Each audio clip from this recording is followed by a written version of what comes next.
You know that feeling? You're playing a game, it's late at night, and you just get a chill.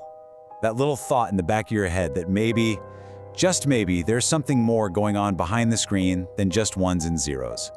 Well, today, we're diving deep into the digital world's most persistent ghost stories. And it all comes down to one huge question that hangs over all of these tales. Can a simple line of code actually be cursed? Can a piece of software literally harbor a ghost? We're about to find out. So we're counting down the 5 most infamous video game urban legends ever. We're going to start with the modern myths, the stories that were born and raised in those dark, weird corners of the internet. Kicking off our list at number 5 is a legend that just perfectly blurs that line between a game's own post-apocalyptic story and our actual reality. And it all comes from the massive wasteland of Fallout 3. Okay, so here's how the story goes.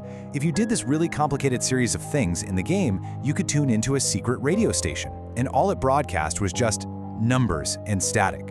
But here's the thing. People swore these were coded messages predicting real-world events, everything from celebrity deaths to the BP oil spill. So what was the reality?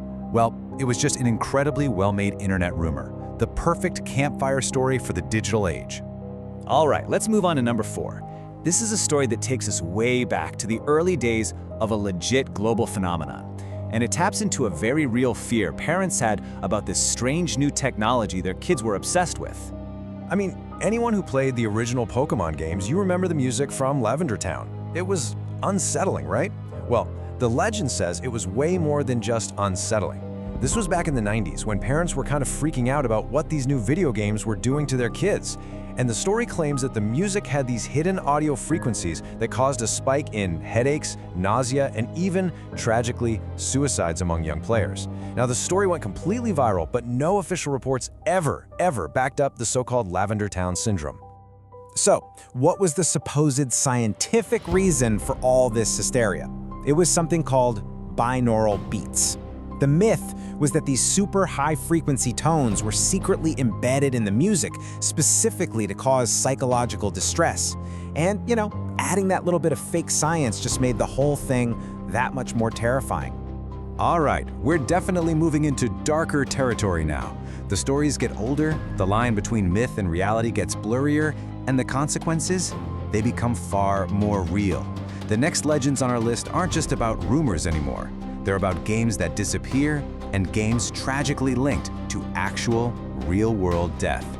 So coming in at number 3 is a game that's famous, not really for what was in it, but for its own fleeting, ghostly existence. This is the story of a game that was designed to literally erase itself. The lore around Killswitch is just incredible.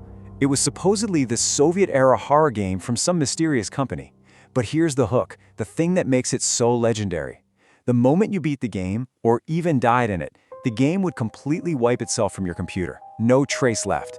It was a digital phantom that could never truly be caught, which makes it one of the original and best creepypastas, those horror stories born on the internet. And now for number 2. With this one, we're leaving the world of internet rumors and unconfirmed stories behind. This is the point where the line between a digital ghost story and a grim reality just vanishes completely. This is the story of Berzerk. Back in the early 1980s, 2 young men stepped up to play this exact arcade game. And shortly after getting their high scores on the leaderboard, both of them tragically died. And this is the most crucial part to understand. This is not an internet story. It sounds like the perfect urban legend, right?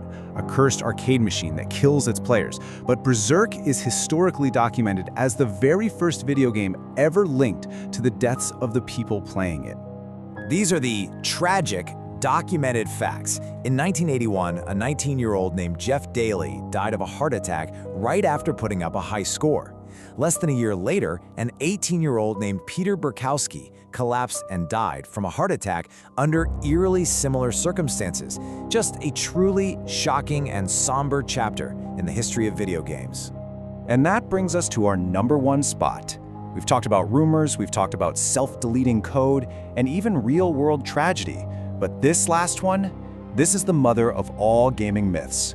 It's not just a legend, it is a full-blown conspiracy theory. The most infamous, the most mysterious, and the most debated video game urban legend of all time, Polybius. According to the legend, this was no ordinary arcade game.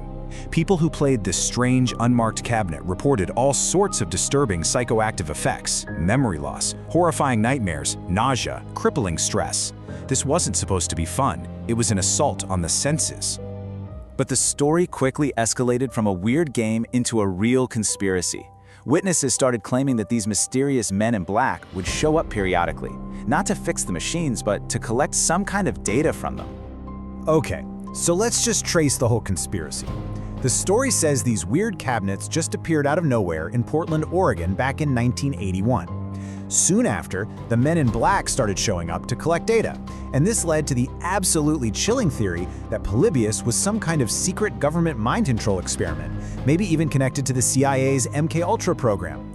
And then, after about a month, just as suddenly as they showed up, every single cabinet vanished, gone without a trace. So, from predictive radio broadcasts to government conspiracies, we've gone through the most notorious legends in gaming.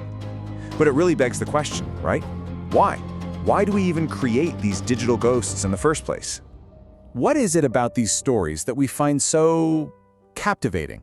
Why do these digital shadows seem to follow us from one generation of technology to the next?